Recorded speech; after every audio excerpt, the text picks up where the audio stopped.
Саламатсыздар ма? Бүгін сіздермен қарастыратынымыз тұрақты ток. Бұл 20-шы тапсырма. Жалпы тұрақты ток бойынша электр тоғы, ток күші, кернеу, одан кейін білесіздер тізбек бөлгішінің Ом заңы, кедергілерді жалғау бойынша келеді. Сосын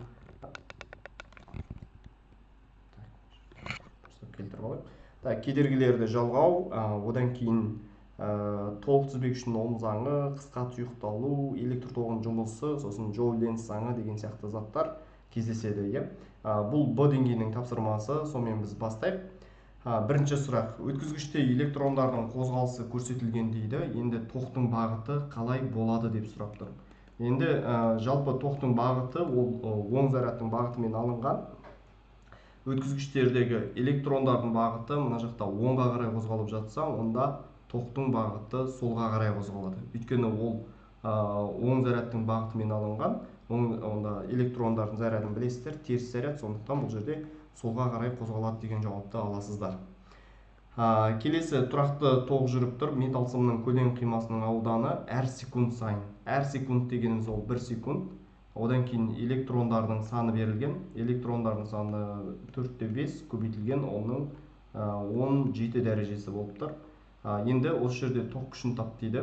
Ток күшін табу үшін бізде зарядтың формуласы бар. IT не деп жаттап алсаңыздар болады. IT тең болады NE. Осыны екеуін теңестіресіздер. Осы жерден біз ток күшін табамыз. Ток күшін табатын болсақ, NE бөлінген Т деп жаза саламыз. Сонда электрондардың саны бізде 4/5 көбейтілген 17 дәрежесі. Осыны көбейтеміз 1/6, оның -19 дәрежесіне. -19 дәрежесі бөлінген 1 секунд. Сонда сіздерде бұл жерде 7/2 көбейтілген 10-ның -2 дәрежесі ампер болады. Ол дегеніміз бізде 72 миллиампер болады деген сөз. Келесі сұрақ: кедергісі 6 Ом кедергіде кернеудің түсуін анықтаңыздар дейді. 10 секундтың ішінде ток арқылы 3 кулон заряд тасымалданатын болса дейді. Кедергісі берілген, сіздерге уақыты берілген. Уақыты 10 секунд. Сосын заряды берілген. Заряды бізде 3 кулон болған. Енді бізден сұрап тұрғаны кернеуді табыңыздар дейді. Кернеуді табу үшін сіздер білесіздер, ол ток күші мен кедергінің көбейтіндісі ғой. Бұл жерде бізде ток күші жоқ, ал ток күшін табу үшін біз зарядты уақытқа бөлеміз. Сөйтіп зарядты уақытқа бөліп аламыз. 3 бөлінген 10, 0,3 ампер болды. Енді осы жерде 0,3-ті көбейтеміз 6-ға. Сонда сізде 1,18 вольт болады. Жауабы В жауабы болады сонда. Келесі сұрақ: ұзындығы берілген. Ұзындығы 6 метр, өткізгіштің кедергісі 3 Ом болған. Ұзындығы 10 метр, дәл осы өткізгіш болса, онда кедергісі қандай? Бұл жерде енді пропорциямен жасай салыңыздар. 6 метр болғанда оның кедергісі 3 Ом болса, онда 10 метр болғанда оның кедергісі қандай? R-ді табу үшін, кедергіні табу үшін біз 10 метрді 3 Омға көбейтеміз, бөлеміз 6-ға. Сонда бізде 5 Ом деген жауап шығады. Бірден осылай пропорциямен жасай салсаңыздар болады. Себебі пайди бұның формуласын жазатын болсақ, бізде ρ L бөлінген S болады ғой. Осы жерден мынау ρ бөлінген S тұрақты деп аласыздар да. Сонда R бөлінген L деген формуланы теңестіріп шығарып тұрмыз ғой негізінен. Жақсы, келесі сұрағымыз: сурет берілген. Енді суретте сізге айтады, бұл жерде суретте ток күшінің кедергілердің мәндері берілген. Онда кедергілер үшін дұрыс қатынас қайсы дейді. Біз енді оны кез келген жерден алуға болады, бірақ маған өте удобный жер, мен осы нүктеден алғым келіп отыр. Сөйтіп мен бірінші R1-ді табам. R1-ді табу үшін кернеу екеуінде ортақ, сондықтан ток күші I1-ге бөле салам. Кернеуі мынау R1 бойынша алатын болсам, оның кернеуі бізде 30 вольт болды, ток күші 10 ампер болды. Сөйтіп мен 30-ды 10-ға бөлемін. Сонда менде 3 Ом болады бұл жерде R1 бойынша. R2 бойынша жазатын болсам, U-ды I2-ге бөле салам. Сонда U бізде 30 болып қала береді. Ал мына жерде I дегеніміз бізде 20 болып тұр. 30-ды 20-ға бөлем. Сонда 1,5 Ом болды. Бұл жерде енді көріп отырсыздар, R1 үлкен және неше есе үлкен? 2 есе үлкен болады. Сонда R1 R2-ден 2 есе үлкен деген жауап аласыздар. Келесі суретте тоқ көзіне жалғанған 4 бірдей шам жанып тұр дейді. Егер екінші шам күйіп кететін болса, онда не болады? Ешқандай шам жанбай қалады. Себебі мынау тізбектей жалғанған. Тізбектей жалғанғанда барлығында бірдей тоқ күші болады. Егер біреуінде тоқ күші жұмыс жасамайтын болса, онда бүкілінде тоқ күші жұмыс жасамай қалады деген сөз. Келесі шамасы 12 Ом 3 бірдей кедергі берілген, оларды тізбектей жалғаған. Сонымен бізде кедергісі берілген, R0 деп жаза салайын. Ол бізде 12 Ом болған 3 бірдей дейді. Өткізгіштердің саны 3-ке тең және жалпы кедергіні тап дейді. Бұлар бізде тізбектей жалғанған. Онда тізбектей жалғанған болса, мен тізбектердің санын кедергіге көбейте саламын. Сонда 3-ті көбейтем 12-ге, сонда бізде 36 Ом деген жауап шығады мына жерде. Келесі суретте бізде кедергілер берілген.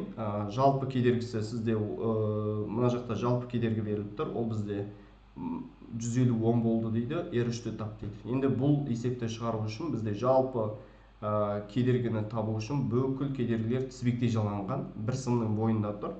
R3-ті енді жалпы кедергіні жазған кезде біз былай жазамыз, R1 қосылған R2 қосылған R3 қосылған R4 деп жазамыз. Енді осы жерден біз R3-ті табатын болсақ, толық кедергіден R1-ді, R2-ні және R4-ті азайтып тастай саламыз. Сөйтіп 150-ден азайтамыз 10-ды, азайтамыз 25-ті, азайтамыз 15-ті. Сөйтіп мына жерде бізде 40, 40, 50, сонда бізде 100 Ом деген жауап шығады екен. Жауабы бізде 100 Ом болды.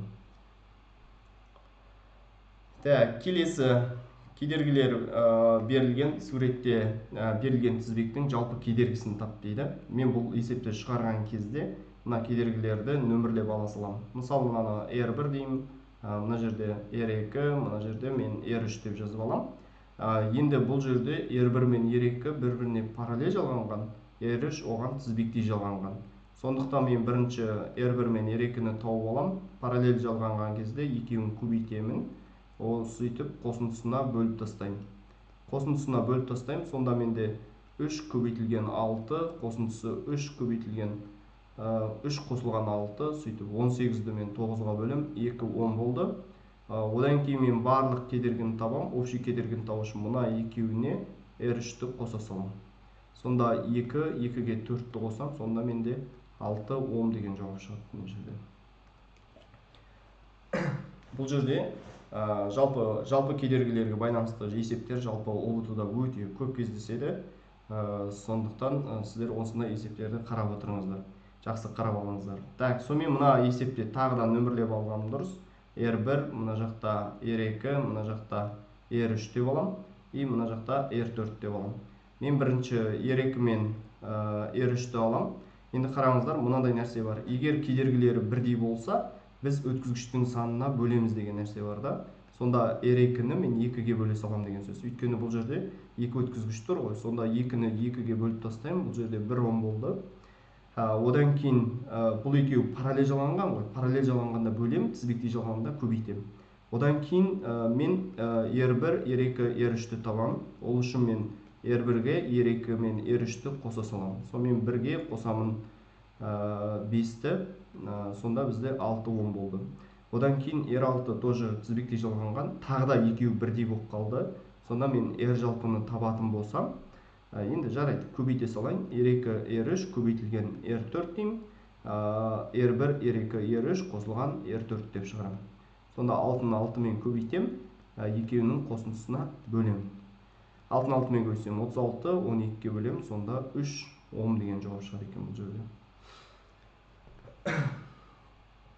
Келесі суретте көрсетілген тізбектің жалпы кедергісін тап дейді. Енді қараңыздар, мына жерде бірінші тұрған ол бізде тізбектей, мына екеуі бірінші тізбектей болды. Сол кезде мына жерде менде 7 Ом деген жауап шықты. Сосын мынау екеуі тізбектей берілген, сол кезде бұл жерде менде 5 Ом болды. Енді мен жалпы кедергіні тауып үшін мына екеуін бірінші тауып алам. Мысалы, мен мына жерде R1 деп белгілесем, онда мынаның общийін мен R2 деп белгілеймін. Сонда мен R2-ні тауып үшін мен екеуі параллель болса, екеуін көбейтем, қосындысына бөле саламын. Сонымен 7-ні жазып отырмын. Так, 7-ні 5-ке көбейтем, 35, 35-ті, ойбай, 35, 35-ті жаңағы 12-ге бөліп тастаймын деген сөз ғой. Сонда менде 2-де 9 шықты мына жерде. 2-де 9 10 болды. Енді жалпы кедергіні тауып үшін жаңағы R1 мен R2-ні бір-біріне қоса саламын. R1 менде 4 болды, 4-ке 2-де 9-ды қостым. Ол жуық шамамен алған кезде 7 10 деген жауап шығады екен. Сонымен жауабы бізде 7 10 болды. Келесі сұраққа кеттік. Біреуінің кедергісі екіншісінің кедергісінен n есе үлкен өткізгіштерді алғашқыда тізбектей жалғасақ, сосын оларды параллель жалғансақ, тоқ күші қалай өзгереді деп айтып тұр. Біріншісінде сізде берілген дұрыс түсініп алыңыздар. Біріншісіне R1 мысалы R деп беріп тұрда, ал R2 дегеніміз ол n көбейтілген R деп аласыздар. Енді осы жерден бізде тоқ күштерінің мысалы параллель жалғанған тоқ күшінің тізбектей жалғанған тоқ күшіне қатынасын сұрап тұрда. Бірінші біз тізбектей жалғанғанды тауып аламыз. Тізбектей жалғанғанды табатын болсақ, R1 қосылған R2. Сонда мына жақта R қосылған n көбейтілген R болады. Ары қарай R-ді жақшаның сыртына шығарып жіберетін болсам, n қосылған 1 бола салады. Мен екеуінің орнын ауыстырып қоя салдым. Одан кейін бізде параллель жазатын болсақ, параллельде біз екеуін көбейтеміз, екеуінің қосындысына бөліп тастаймыз.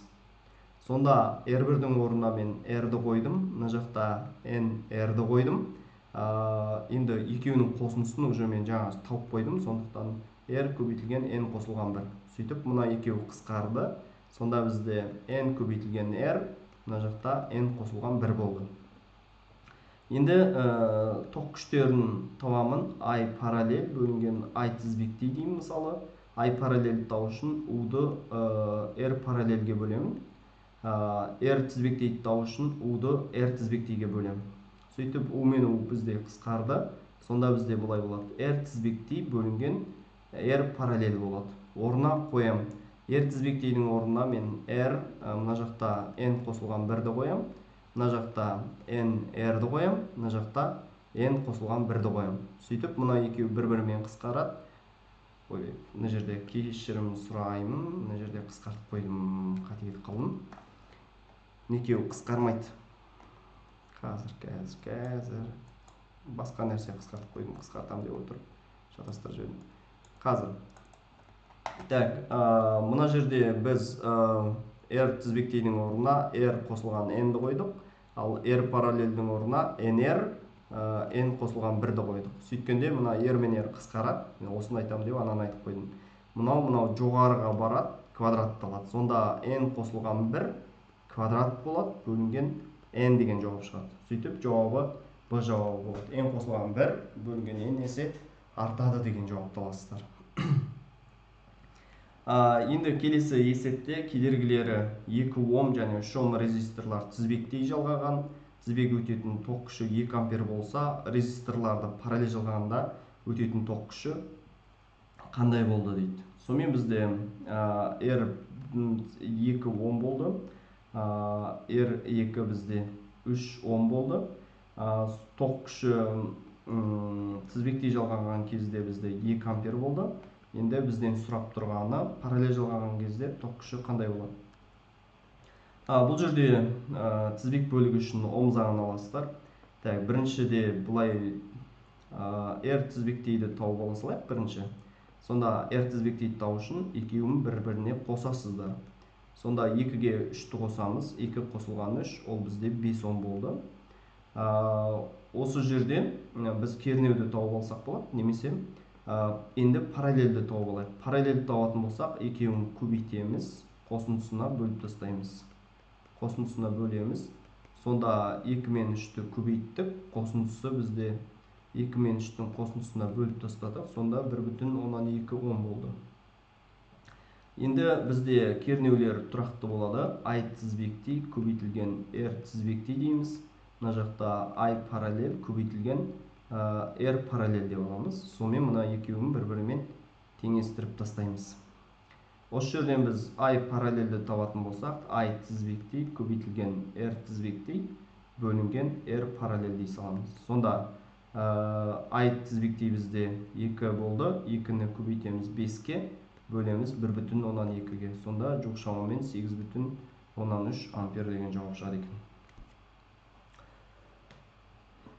Келесі сұрағымыз толық тізбек үшін Ом заңы бойынша сіздерге тоқ күші берілген. Тоқ күші бізде 2 ампер дейді. Одан кейін сыртқы кедергісі берілген, ол бізде 19 Ом болған. Ішкі кедергісі берілген, ішкі кедергісі 1 Ом болған. Енді бізден сұрап тұрғаны электр қозғаушы күшті тап дейді. Біз толық тізбек үшін Ом заңы формуласын жазып аламыз. Эпсилон, мына жақта R қосылған кішкентай r. Осыдан біз эпсилонды табатын болсақ, I болады, мына жақта R қосылған кішкентай r болады. Орнына қоямыз электр қозғаушы күш, тоқ күшінің орнына 2-ні қойдық. Мына жақта 19 қосылған 1. 19-ға 1-ді қоссақ, бізде 20, 20-ны 2-ге көбейтеміз. Сонда бізде 40 вольт деген жауап шығады екен. Келесі сұрағымыз элементар электр қозғаушы күшінің кедергісі берілген. Электр қозғаушы күш R1 деп аламыз. Ол бізде 10 Ом болған. Одан кейін тоқ күші 1 деп жазайық. Ол бізде 2 ампер болды. Одан кейін R2 берілген. Ол бізде 20 Ом болған. Одан кейін тоқ күші 2 деп жазайық. Ол бізде 1,5 ампер болған. Енді бізден сұрап тұрғаны ішкі кедергісін анықта дейді. Бұл жерде де жаңа формула қоямыз. Эпсилон тең болады I1, мына жақта R1 қосылған R дейміз. Мына жақта бізде I2, мына жақта R2 қосылған кішкентай r дейміз. Сөйтіп, мына екеуін бір-бірімен теңестіріп жібереміз. Сандарды сразу орнына қоя салайық. 2, мына жақта 10 қосылған R дейміз. Мына жақта бізде 1,5, мына жақта 20 қосылған R дейміз. Сөйтіп, жақшаны ашамыз, көбейтеміз деген сияқты. 20, мына жерде 2R, мына жақта 30, мына жақта 1,5 R болады. Сөйтіп, R-ларды бір жағына көшірсек, 0,15 R болады, мына жақта 10 болады. 10-ды 0,15-ке бөлетін болсақ, бізде 20 Ом болады екен. Сонымен ішкі кедергісі бізде 20 Ом деген жауап шығады екен мына жерде. Жақсы, келесі есеп тура осындай есеп, бірақ мен енді бұл жерде бәрін жазып отырмайым. Бірден жаңа теңестіру арқылы шығара салайын, берілген жазбай қояйын деп отырмын. I мына жақта R1 қосылған кішкентай r, сосын мына жақта I2, мына жақта R2 қосылған кішкентай r дейсіз. Мына жерде эпсилон жазып қояйық. Сандарын тоже орнына қоясыз. 0,4, мына жақта 4 қосылған r, мына жақта 0,2, мына жақта 9 қосылған r дейміз. Орнына қоямыз. Мысалы 1,6 қосылған 0,4, мына жақта 1,8 қосылған 0,2r.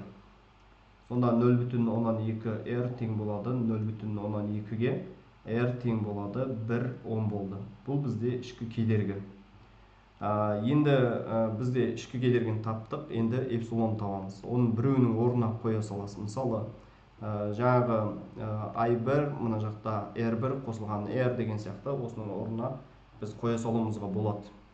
Сөйтіп, орнына қоямыз. Мысалы, I1-дің орнына біз 0,4-ті қойдық, R1-дің орнына біз 4-ті қойдық, қосамыз 1-ді.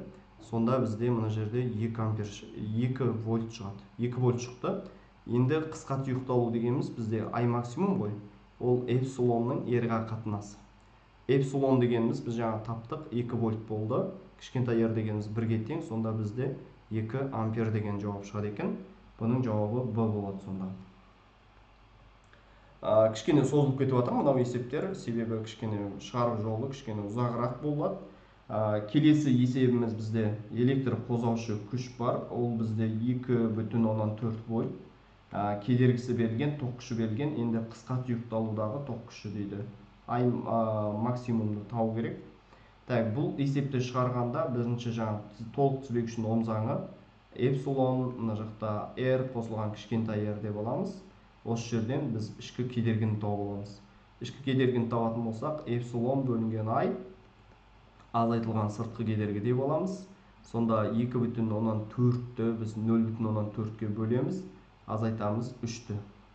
Сонда 2,4-ті 0,4-ке бөлсек бізде 6 Так, 2,4 бөлінген 0,4 бізде 6 болады. 6-тан 3-ті азайтамыз. 3 10 болды. Ішкі кедергісі 3 10 болды. Енді біз Imax-ті табамыз.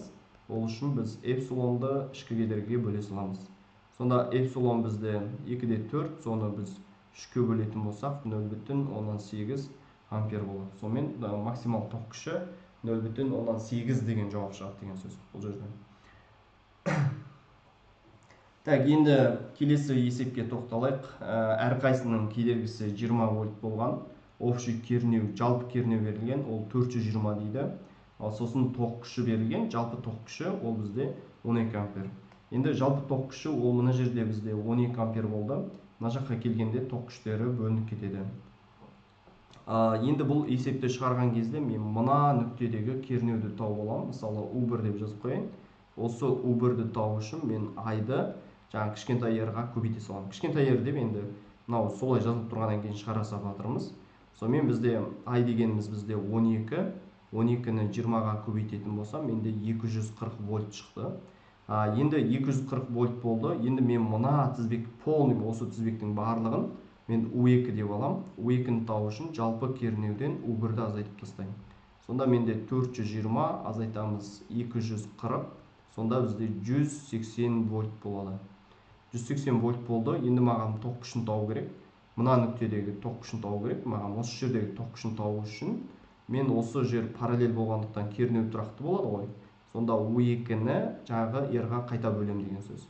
Сонда менде 180-ді бөлемін 20-ға, сонда менде 9 ампер болды. Сөйтіп мен осы жердегі тоқ күшін таптым. По идее ары қарай есептемей-ақ бірден қоя салсаңыздар да болады. Немесе ары қарай есептей салсақ та болады. Енді қысымды қуатты табу үшін мен I квадрат көбейтілген R деп жаза салсам болады. Сонда I квадрат менде 81, 81-ді көбейтемін 20-ға деп ала саласыздар, 1620 ватт болады. Сөйтіп бізде екі жауап болды. 1620 және 9 ампер деген екі жауап болып тұр. Келесі есепке өтейік. Ішкі кедергісі берілген сізге. Ішкі кедергісі бізде 10 болған. Одан кейін тоқ көзінің кедергісі дегеніміз ол бізде 3-10 болған.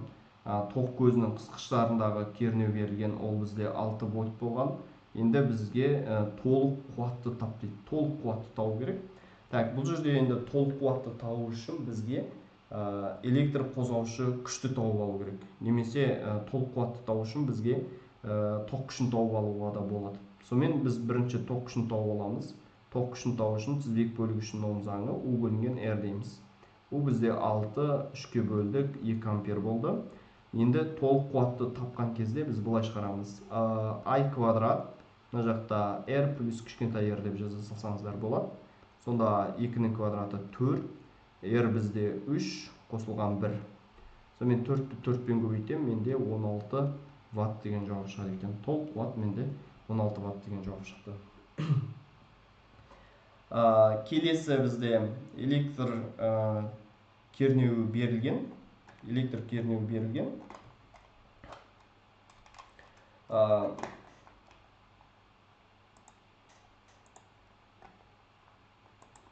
Қазір.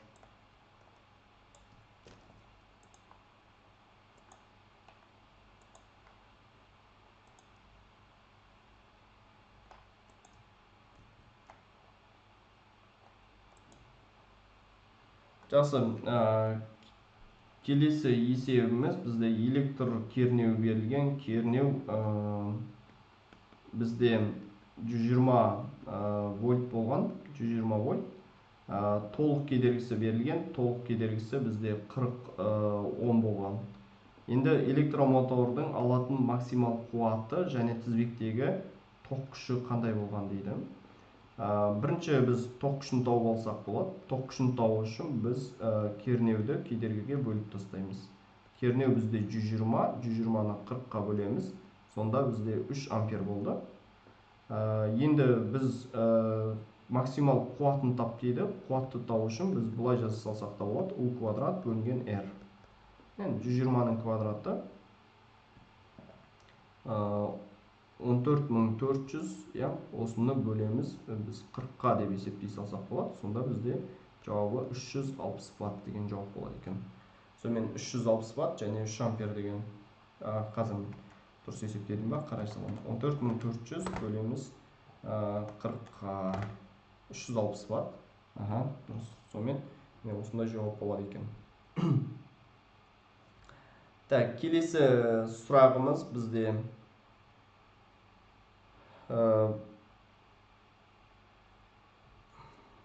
параллель жалғанған өткізгіштердің бойымен тоқ жүрген кезде не болады? Параллель жалғанған өткізгіштердің бойымен тоқ жүрген кезде кедергісі үлкен өткізгіште аз жылу мөлшері бөлінеді. Өйткені параллельде кедергісі аз болса, қызуы көбірек болады деген сөз ғой.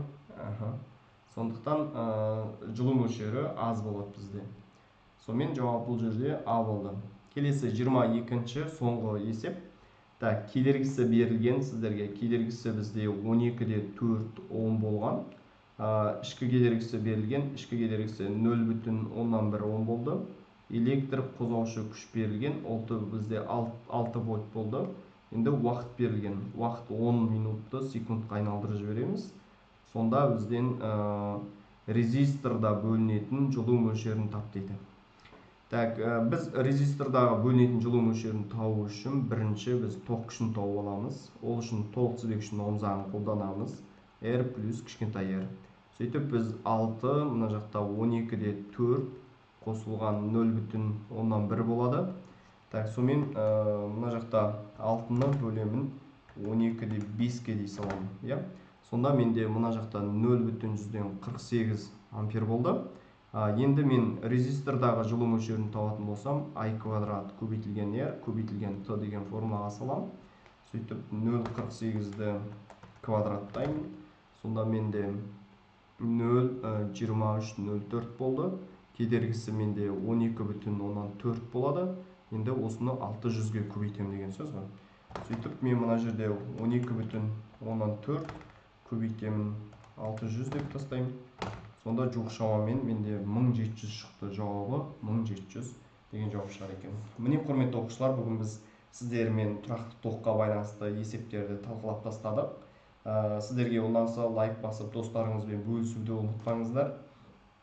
Тағы да просмотр жақсы жинап жатса, тағы да видеолармен бөлісетін боламыз. Сау болыңыздар.